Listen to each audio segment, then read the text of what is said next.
नमस्कार। डामर तंत्र रहस्य में आप सभी का हार्दिक स्वागत है। आज जो प्रयोग हम बताने जा रहे हैं ये किसी साधक के डिमांड पर ये प्रयोग हम बताने जा रहे हैं, लेकिन जब कोई यानी दूसरा रास्ता ना मिले तो ही इस तरह का प्रयोग करना चाहिए, क्योंकि ये प्रयोग जो है बहुत ही खतरनाक है। सामने वाले शत्रु को ये पूरा तरह से दिमाग से आउट कर देता है, पागल कर देता है। तो ऐसा घातक प्रयोग ना करे तो ही अच्छा है। ये प्रयोग उच्चाटन का प्रयोग है। पश्चिमाभिमुख होकर के माता पीताम्बरा का साधना करना है। मंत्र वही मूल मंत्र रहेगा, ओम ह्लीं बगलामुखी सर्व दुष्टानां वाचं मुखं पदं स्तंभय जिह्वां कीलय बुद्धिं विनाशय। इसके बाद षष्ठी विभक्ति का प्रयोग यहाँ पर होगा। लास्ट में ह्लीं ओम हुं फट स्वाहा। ओम ह्लीं बगलामुखी सर्व दुष्टानां वाचं मुखं पदं स्तंभय जिह्वां कीलय बुद्धिं विनाशय।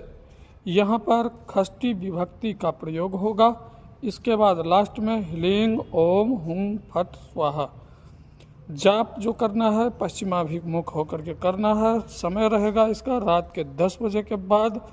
पूर्ण रूप से पीतोपचार से माता का पूजन करेंगे और सामने एक ढेर लगा देंगे कम से कम 3 किलो राई का, काला सरसों या राई जिसको बोलते हैं, राई का ढेर लगा देंगे। रोज उसको जिस शत्रु के ऊपर अगर करना है प्रयोग, उसका अगर फोटो है तो उस मंत्र को पढ़ते जाएंगे, जप करते जाएंगे और उसके फोटो पर मारते चले जाएंगे।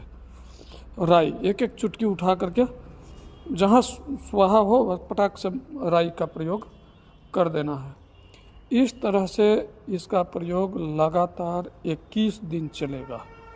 21 दिन के बाद वही सारा राई उठा करके उसी राई से और हवन वगैरह सामग्री जो भी हो उसमें मिक्स करके उसका हवन कर देना है दशांश। सरसों तेल मिक्स करके, इसमें घी का प्रयोग नहीं होगा। सरसों तेल का ही दीपक जलेगा। दीपक में दीपक की बत्ती को आक के दूध में लपेट करके पहले से सुखा करके रख लिया जाएगा। उसी आक के दूध वाले बत्ती या आपने इसमें मेनसिल का भी प्रयोग कर सकते हैं। तो ये बत्ती अलग से बना करके रख लेंगे पहले से ही तैयार करके, तो उसका प्रयोग आप बत्ती का भी प्रयोग करेंगे। उसमें आप 2 बूंद शराब भी डाल सकते हैं। उसमें आप दीपक में एक काली मिर्च का भी प्रयोग कर सकते हैं। 1 दाना काली मिर्च का भी रोज़ डाल सकते हैं।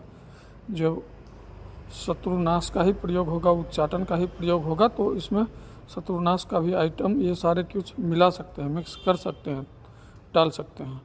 तो इस तरह से करके 21 दिन के बाद दशांश हवन इसका अनिवार्य हो जाएगा।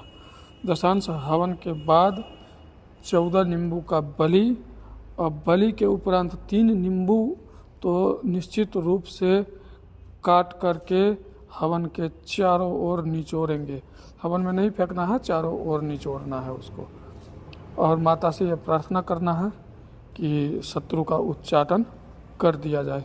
शत्रु निश्चित रूप से एकदम अर्ध विक्षिप्त अवस्था में हो जाएगा। उसका दिमाग ही काम नहीं करेगा, क्या काम करना है क्या नहीं करना है। वो कुछ सही गलत का फैसला नहीं कर पाएगा। हुआ है एक का हाल हुआ है, वो भी बगलामुखी का ही साधक है। तो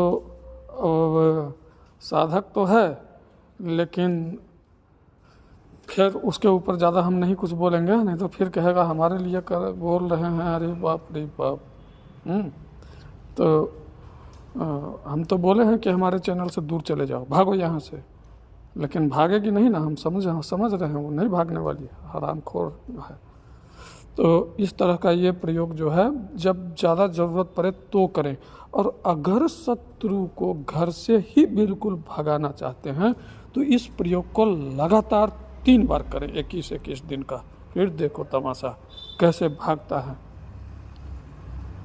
ऐसा ही केस आया था एक बिहार से, वही कौन सा गया डिस्ट्रिक्ट का है, गया डिस्ट्रिक्ट का है वो, तो उसके ऊपर भी ऐसा ही कुछ हुआ था प्रयोग। तो बेचारा बहुत परेशान था, तो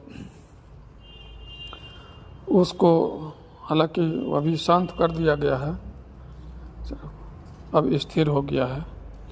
तो इस तरह का प्रयोग बहुत घातक होता है। जब देखें कि हाँ अब कोई चारा नहीं है तभी इस सब तरह का कदम उठाएं, अन्यथा ऐसा घातक प्रयोग बिल्कुल ना करें।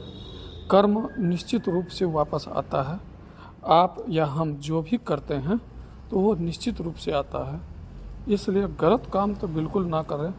हाँ, अगर नहीं बनने वाला है, नहीं चलने वाला है, शत्रु बार बार परेशान कर रहा है, तो फिर तो कोई बात नहीं, कोई चारा नहीं है, क्षमा याचना करो माता से, इसके बाद शुरू हो जाओ, कोई दिक्कत नहीं। लेकिन खासकर जहाँ तक संभव हो इस सब तरह का प्रयोग नहीं करना चाहिए। और मुझसे संपर्क करने के लिए मेरा व्हाट्सएप नंबर आपको वीडियो में भी हम दे देते हैं और यहाँ भी बोल देते हैं, 8810436642, इस पर आप संपर्क कर सकते हैं। तब तक के लिए नमस्कार। जय माता पितामह, जय गुरुदेव।